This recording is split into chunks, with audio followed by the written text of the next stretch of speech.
I think that point is very important because I think that's what initially drew me to this conversation was that your study in Papua New Guinea was very kind of like new and fresh and kind of almost prophetic in terms of what it led to what we see happening in the West. And I think that's what is so interesting to me because I feel like a generation is that is figuring out itself that is kind of coming to the same conclusion as they did in Papua New Guinea that you can change your environment simply by kind of using the system to kind of flip it around.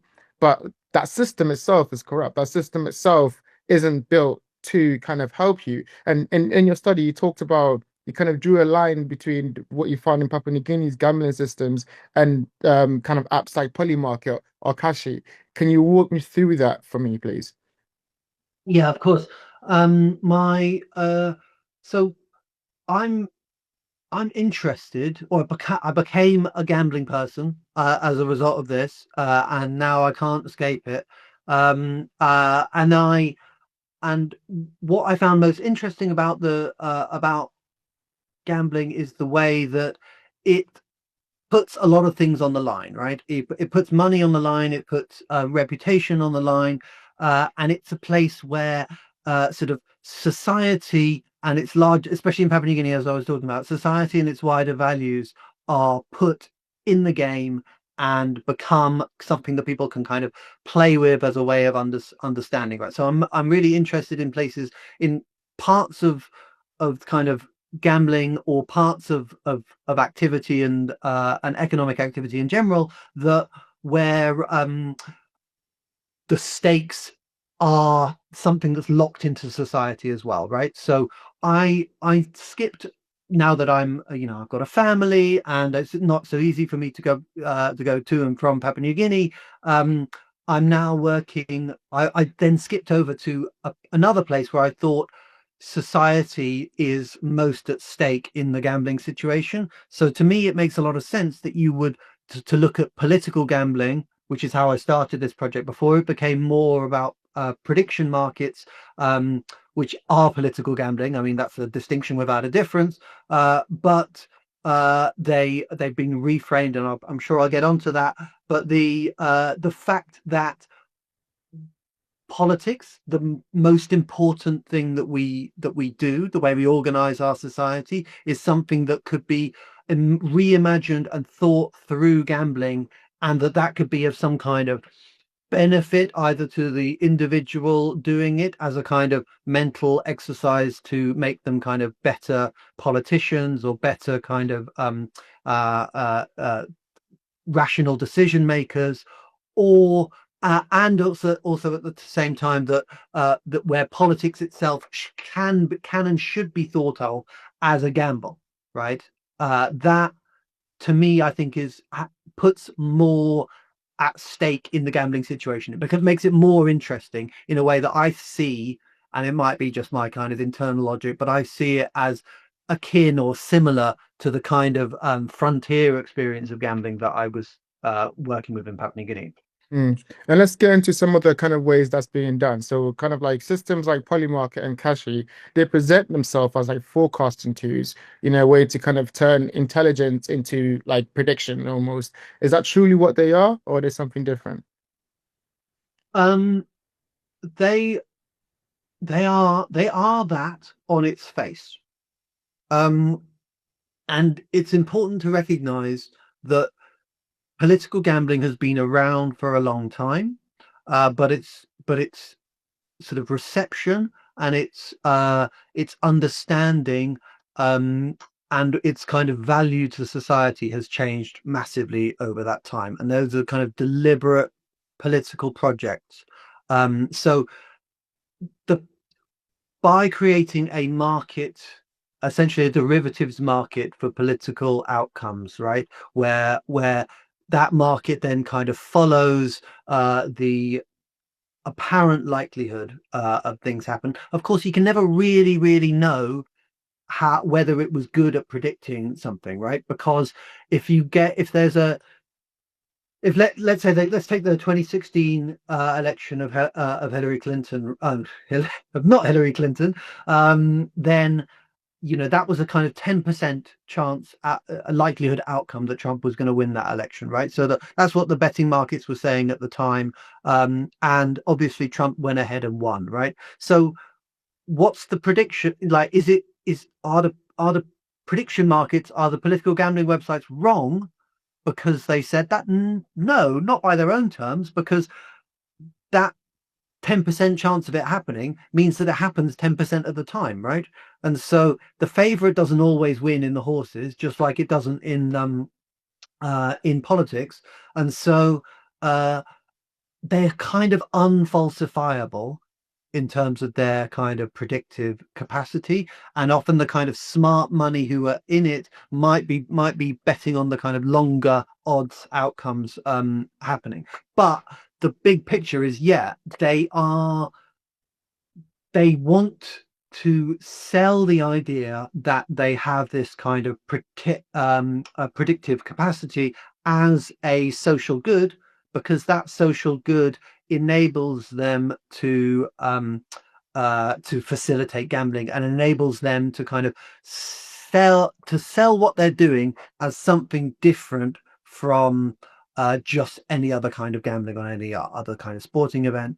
And of course, at the same time, we're looking at all these kind of prediction markets. They're also moving into other kinds of gambling and risky ventures at the same time. So it's sort of transparently the case that they really want the gambling. It's just quite useful to them to be able to say that they are predictive. Yeah, and I want to get into the different ways they're kind of doing that culturally, socially, politically, like you've mentioned, and the kind of like the systems and how they're kind of changing the systems around to fit that kind of need. But for now, let's stick a little bit of the core framework of what really drew me to this conversation. So I think the central argument here is that gambling has become a symptom of a blocked mobility almost. Like you spoke about in Papua New Guinea, like I've kind of realized in Gen Z, I feel like when conventional routes to finding and building a life close off, people turn to systems that compress time, kind of a place where you can change your wealth kind of in a possibility in a very short amount of time. And I think, that's all against the kind of the normal way of accumulating wealth over decades of hard work. You have these systems which kind of help that. You've argued that the working class and economically marginalized people use gambling to gain control over money flows in ways that they maybe couldn't. Can you kind of unpack that idea for me, linking back to that, what the central theme is, basically? Yeah, and I should clarify, when I say that, I mean that they use it to attempt to do that. It doesn't mean that it's successful, right? I see. Um, yeah, and so yeah, it's kind of a long and well established kind of reality that people who are in have lesser and more kind of sporadic access to wealth and the kind of trappings of a good life. Um, the calculus around how they engage with risk changes, right? Because just being sensible isn't enough. And so I I should is people, the idea of being of a kind of extended adolescence that reaches on into 20s and 30s and on, something I personally experienced as well.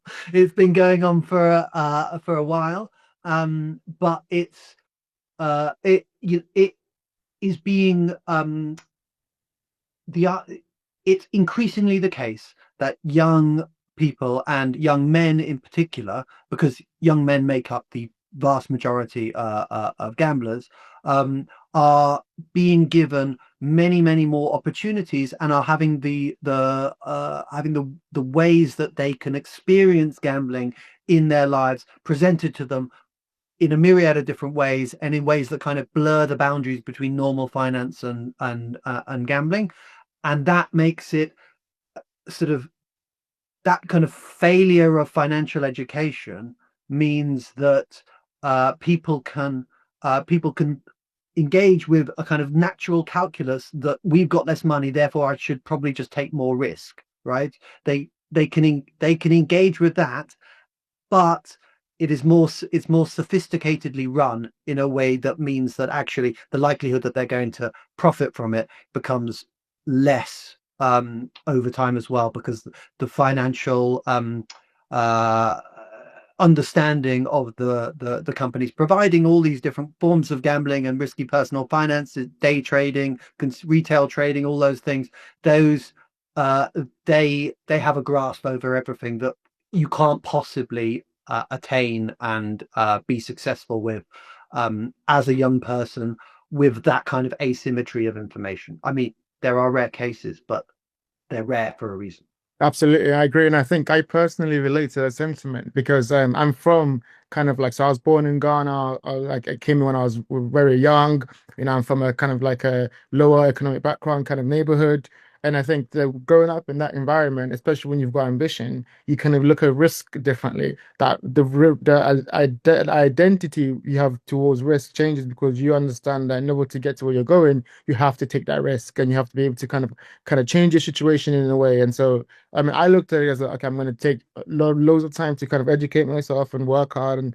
But I think a lot of my other friends was like, okay, we got to find different ways, whether that's illegal ways or whether that's like gambling. It's like just finding ways to kind of change the environment. And I think that a society that creates those kind of choices, it's a society that's not understanding it's kind of like citizens or like the pressure is put on in citizens. And I think that's very interesting too. And I feel like this is kind of spreading. It's a way that's spreading from my neighborhood and my environment to Gen Z at large. Do you think the kind of rise in gambling rates is kind of due to Gen Z's inability to make it up the housing ladder or like, the kind of stagnant wages? What do you think explains the kind of like prevalence of gambling in Gen Z right now, you think?